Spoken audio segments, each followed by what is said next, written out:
আসসালামু আলাইকুম ওয়া রাহমাতুল্লাহি ওয়া বারাকাতুহু। আল্লাহ তাআলার প্রশংসা করে এবং তার রাসূল সাল্লাল্লাহু আলাইহি সাল্লামের কবর মুবারকে সালাত, সালাম, বারাকা এবং দরুদ পৌঁছে দিয়ে আজকের আলোচনা আল্লাহর মেহেরবানিতে শুরু করতে যাচ্ছি। আমরা যখন আল্লাহ তাআলার সন্তুষ্টি পেতে চাই এবং তার নৈকট্য লাভ করতে চাই, তার সাথে আমাদের যে দূরত্ব আছে, সেই দূরত্বটাকে কমিয়ে আনতে চাই, তাহলে প্রথম যে কয়টি বিষয়ে আমাদের বিশেষভাবে লক্ষ্য করা উচিত, সেই জায়গাগুলো নিয়ে আমরা কথা বলব। প্রথম যে কাজটি হবে সেটা হচ্ছে আল্লাহ যে বিষয়ে আমাদেরকে দৃঢ়ভাবে হুকুম দিয়েছেন, সেই জায়গাটায় হলো সালাত আদায় করা, অর্থাৎ ৫ ওয়াক্ত নামাজ পড়া। ৫ ওয়াক্তের নামাজের বিষয়টা আমরা যত বেশি মনোযোগ দেব, আমরা যত বেশি গভীরভাবে আবেগ নিয়ে আমাদের রুকু এবং সেজদাগুলোকে দীর্ঘায়িত করে করে আমরা নামাজগুলো আদায় করব, তত বেশি আমরা আল্লাহর নৈকট্য লাভ পাবো ইনশাআল্লাহ। আর কি করতে হবে? আর নিজেকে ওয়াদা করতে হবে যে আমার যেকোনো কাজের পূর্বে, যেকোনো কাজে ক্ষেত্রে আমি আমার সালাদটাকে ফার্স্ট প্রায়োরিটি কিংবা প্রেফারেন্স দেব। এই প্রতিজ্ঞা নিজের মধ্যে করব আমরা।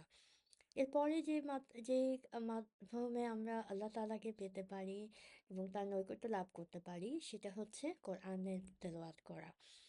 আল্লাহ রাব্বুল আলামিনের আম বাণী হচ্ছে কোরআন।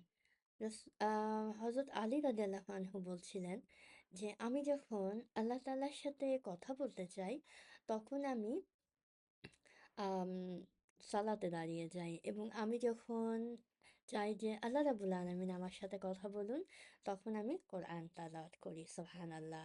তার মানে আল্লাহর নৈকট্য লাভের অন্যতম উপায় হচ্ছে কোরআন তেলাওয়াত করা। প্রতিদিন এই কোরআনটাকে নিজের মধ্যে ধারণ করতে হবে। প্রতিদিন একটি আয়াত হলেও আমরা পড়ব। এমনও হতে পারে যে, যেটা আমার সঙ্গে একবার হয়েছিল, যে আমি কোনোভাবেই বুঝতে পারছিলাম যে আজকে হয়তো কোরআন তেলাওয়াত করার সুযোগ নাও পেতে পারি।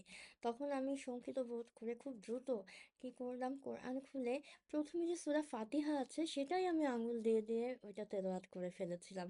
মানে এটা আমি আপনাদেরকে শেয়ার করলাম জাস্ট বোঝানোর জন্য যে কোরআন থেকে নিজেকে কোনোভাবে বিচ্ছিন্ন করা যাবে না। একটি আয়াত হলেও আমরা এটা পড়ে ফেলবো ইনশাআল্লাহ। তাছাড়া আজকাল তো আল্লাহর মেহেরবানিতে YouTube কিংবা যেকোনো প্ল্যাটফর্মের মাধ্যমে আমরা কোরআন শুনতেও পারি। আমরা এয়ারপড কিংবা ইয়ারফোনের মাধ্যমে কোরআন শুনতে পারি, সেখানে সূরা শুনতে পারি, তাফসীর কিংবা অর্থ অথবা শানে নজুল, যে কোন সূরাটা কেন নাজিল হয়েছিল এর প্রেক্ষাপটটা জানতে পারি। এগুলোও কিন্তু কোরআনের সাথে নিজেকে সম্পৃক্ত রাখার অন্যতম একটা উপায়। এছাড়া যে কাজটি করা যায় সেটা হচ্ছে আল্লাহ রাব্বুল আলামিন কতগুলো সম্পর্ককে ভীষণ মর্যাদা দিয়েছেন। সেই মর্যাদাপূর্ণ সম্পর্কগুলোর প্রতি আমাদের যে দায়িত্বগুলো আল্লাহ তাআলা চেয়েছেন যে আমরা পালন করি, সেই দায়িত্বগুলো একটু সুন্দর করে পালন করব। যেমন ধরেন যে মা-বাবা, মা-বাবার প্রতি আমাদের যে দায়িত্বগুলো আছে, আমাদের ব্যবহারগুলো আছে, সেই বিষয়ে সতর্ক হওয়া এবং সেই বিষয়ে আরো নম্র হওয়া। এমনও হতে পারে অনেক সন্তান মনে করেন যে তাদের সাথে হয়তো মা-বাবা অন্যায় করে ফেলেছেন, অথবা ভাই-বোনরা হয়তো তাদের সাথে জুলুম করে ফেলেছেন।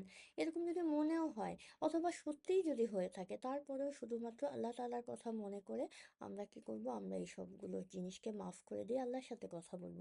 আল্লাহকে বলব, "ইয়া আল্লাহ, আমার এত মনে কষ্ট, কিন্তু তারপরেও আমি তাদেরকে মাফ করে দিচ্ছি শুধু তোমার খাতিরে, তোমার কথায়, তোমার জন্য, তোমার সন্তুষ্টি লাভের জন্য।" সুবহানাল্লাহ। কত চমৎকারই না সেই বিষয়টি হয় তখন।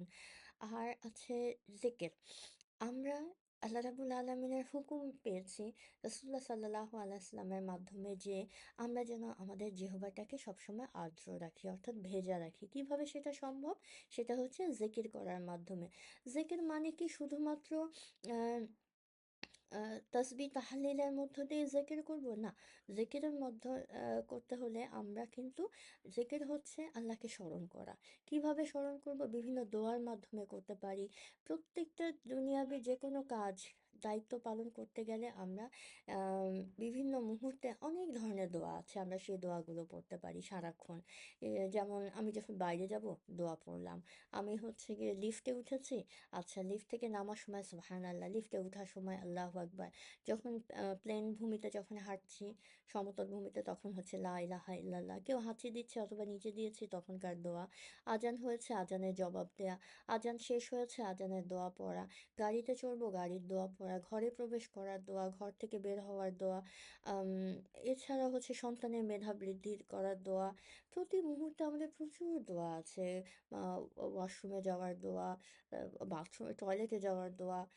প্রত্যেক মুহূর্তে আমাদের অনেক দোয়া আছে। এই সকল দোয়াগুলো আমাদের মুখস্থ করে ফেলবো এবং এই দোয়াগুলো পড়বো। আর যদি এমন হয় যে আমার এটা মুখস্থ হচ্ছে না কিংবা মুখস্থ নাই, তাহলেও কোনো অসুবিধা নাই। আমরা তো সেই ক্ষেত্রে কি করব? প্রত্যেক মুহূর্তে আল্লাহর সাথে কথা বলতে থাকবো নিজের ভাষাতেই, কোনো সমস্যা নাই। বাইরে বাইরে যাওয়ার, বের হওয়ার দোয়াটা আমার জানা নাই, কোনো অসুবিধা নাই। আমি আল্লাহর সাথে কথা বলতে থাকি, "ইয়া আল্লাহ, আমি এই যে বাইরে বের হচ্ছি, এই সময় আমার একটা কাজের জন্য মেহেরবানি করে তুমি এই কাজের মধ্যে তুমি বরকত দাও। রহমতের সাথে তোমার এই কাজটাকে সমাপ্ত করার তৌফিক দান করো। আল্লাহ, তুমি সন্তুষ্টি লাভ করো। সেইভাবে আমি যেন এই কাজটা করতে পারি, সে তৌফিক দান করো।" এভাবে করে আমরা আল্লাহ তাআলার সাথে কথা বলতে থাকতে পারি। এই কথা বলাটাও এক ধরনের দোয়া। আর আছে কি আল্লাহ তাআলা পছন্দ করেন? সেটা হচ্ছে অত্যন্ত তার প্রিয় একটা জিনিস, সেটা হচ্ছে সাদাকা। সাদাকা আল্লাহ এতই পছন্দ করেন যে এমন মানুষও দেখা গেছে যে কিনা হয়তো আল্লাহর নফরমান ছিল। কিন্তু কেবলমাত্র তার সাদাকার হাত অনেক ভালো ছিল দেখে আল্লাহ রাব্বুল আলামিন তার প্রতি সন্তুষ্ট ছিলেন। সুবহানাল্লাহ। সেজন্য আমাদের কাজ হবে সাদাকা করা।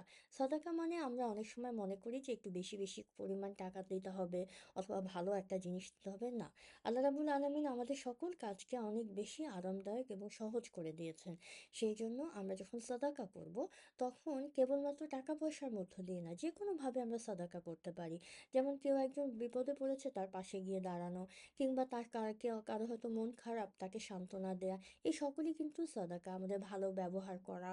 তারপরে আমরা যখন খেতে বসেছি, তখন আমার পাত্রে, আমার প্লেটের মধ্যে যে খাবারটা আছে, আমার পছন্দের খাবারটা আমার কোনো পরিবারের সদস্যর সাথে ভাগাভাগি করে নেয়া। আমাদের গৃহকর্মী কিংবা সাহায্যকারী যারা আছেন, তাদেরকে আমাদের খাবারের সময় তাদেরকে কিছু সেখানে অংশগ্রহণ করানো কিংবা তাদের মনটাকে ভালো করানো। তাদের কিছু কাজ হয়তো শুক্রবার দিন আমি তাদের উপরে কাজের প্রেশার না দিয়ে তারাও যেন যথাসময়ে পরিবারের কাছে ফিরে যেতে পারে অথবা নামাজ কালাম পড়তে পারে, সেজন্য তার কাজটাকে একটু কমিয়ে দেয়া। এই অথবা আবার হতে পারে যে গরমের দিন আমরা তো সবাই একটা ছোট বোতল নিয়ে বের হই, যেটার মধ্যে পানি থাকে, ঠান্ডা পানি থাকে। আমি হয়তো ফ্রিজের মধ্যে আজকে ২ বোতল পানি রেখে দিলাম। বের হওয়ার সময় ২ টা বোতলে করে পানি নিয়ে বের হলাম। আর একটা বোতল রিক্শাওয়ালাকে নামার সময় দিয়ে দিলাম। তো এটা একটা সাদাকা হয়ে গেল। অথবা আপনি যদি গাড়িতে যান, তাহলে গাড়ির ড্রাইভার সাহেবকে ১ বোতল ঠান্ডা পানি দেন। সেটাও কিন্তু অনেক চমৎকার একটা সাদাকা, ইনশাআল্লাহ আল্লাহ রাব্বুল আলামিন সাদাকা হিসেবে কবুল করবেন। সেইজন্য আমরা কি করব? বিভিন্নভাবে সবসময় চেষ্টা করব সাদাকার মধ্যে থাকার। কিন্তু আবার এমন যেন না হয় যে আমরা আমাদের যে ব্যবহারগুলো, আমরা যে মানুষের পাশে সাহায্যের জন্য দাঁড়াচ্ছি কিংবা তার বিপদের সময় পাশে গিয়ে দাঁড়াচ্ছি, সান্ত্বনা দিচ্ছি, এটার উদ্দেশ্য থাকবে কেবল এবং কেবল আল্লাহ রাব্বুল আলামিনের সন্তুষ্টি প্রাপ্তি। এটা যেন এমন না হয় আমার এই সুন্দর ব্যবহারে সবাই আমাকে খুব ভালো বলবে, আমার সমাজে একটা আলাদা নাম হবে, এই সকল করা যাবে না। এভাবে যদি থাকি তাহলে মূল উদ্দেশ্যটাই আসলে ব্যাহত হবে। তো এই কয়টি কাজ আছে যেগুলোর মধ্য দিয়ে, যেগুলো সঠিকভাবে পালন করার মধ্য দিয়ে ইনশাআল্লাহ আমরা আমাদের আল্লাহ রাব্বুল আলামিনের সাথে আমাদের সম্পর্কটাকে আরো দৃঢ় করতে পারি, জোরদার করতে পারি, কায়েম রাখতে পারি এবং তার নৈকট্য লাভের আশা করতে পারি। আল্লাহ রাব্বুল আলামিন আমাদের সকল চেষ্টাগুলোকে রহমতের সাথে কবুল করুক। আমিন। আসসালামু আলাইকুম ওয়া রাহমাতুল্লাহি ওয়া বারাকাতুহু।